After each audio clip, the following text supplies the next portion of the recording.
Sincere desire for truth guarantees truth. BD number 7629. June 22, 1960. Understand that it only requires a sincere desire for truth in order to be able to receive it.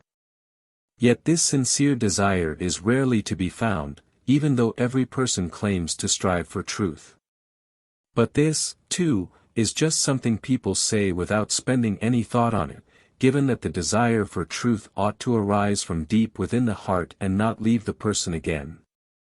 He should dread nothing more than falling prey to error, and therefore he has to approach me in his heart and appeal to me to impart the truth to him. And it will be given to him.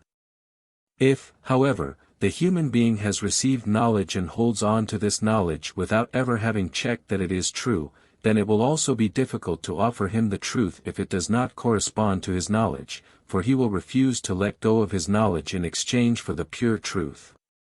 In that case he lacks the inner desire for truth, and he will also be incapable of examining it because he fails to make contact with me, because he fails to appeal to me for spiritual enlightenment in order to be able to form a correct opinion. This is why it is not always possible to convey the pure truth to earth.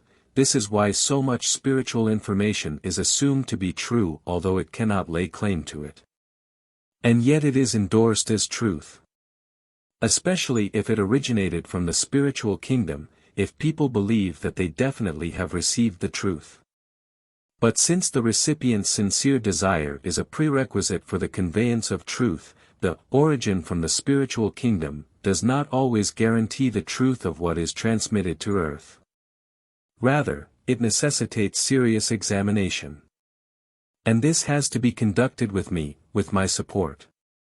For the spiritual kingdom also shelters beings of darkness or imperfect beings which still uphold the incorrect knowledge they have taken across from earth and which they just as eagerly endorse in the kingdom of the beyond as they have done on earth.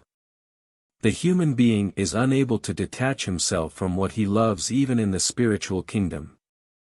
And that is significant for his process of development, since it can last eternities until such a soul has liberated itself, until it finally starts to accept the truth. But it can influence people in the spiritual kingdom detrimentally if it finds willing people to whom it can mentally transmit wrong information or through statements made to people who consider themselves mediums who consciously establish contact from earth to the spiritual kingdom. Such contact can and will only be beneficial if the human being is governed by the sincere desire for truth and always appeals for support through my spirit. Then there will be no risk, then the person will build a firm wall around himself which ignorant beings cannot overstep, and only the world of light will have access to him, which will truly only impart the truth from me because it works on my instructions and because it is my will that you shall be taught the pure truth. And everyone should examine himself as to what extent he wants the truth. He shall fear error and always pray to me for protection from it, and his appeal will be granted, for I myself want you humans to live in truth, I myself want you to receive it, hence I will also provide you with the opportunity, always assuming that the same will for truth is inherent in you, which is your certain protection from misguided spiritual information, from erroneous thinking and wrong interpretation of what you are offered.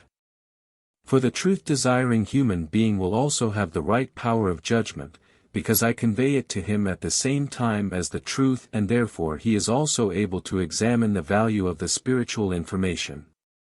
I myself am the truth, I myself want to enter into contact with my living creations, and thus I also want my living creations to live in truth.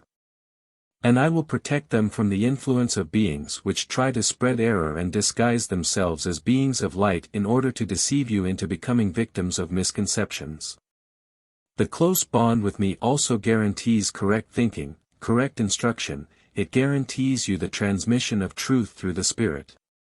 For the spiritual spark inside of you is part of me, and it will truly instruct you correctly.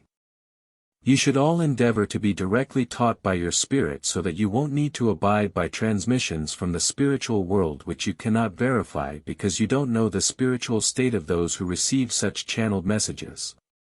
For there is always a great danger of interference by beings who lack realization. But wherever my Spirit is at work, you will know that I speak to you myself and that I really impart the truth to you because I want my living creations on earth to live in truth. Because only through truth can they attain me and therefore also bliss. Amen.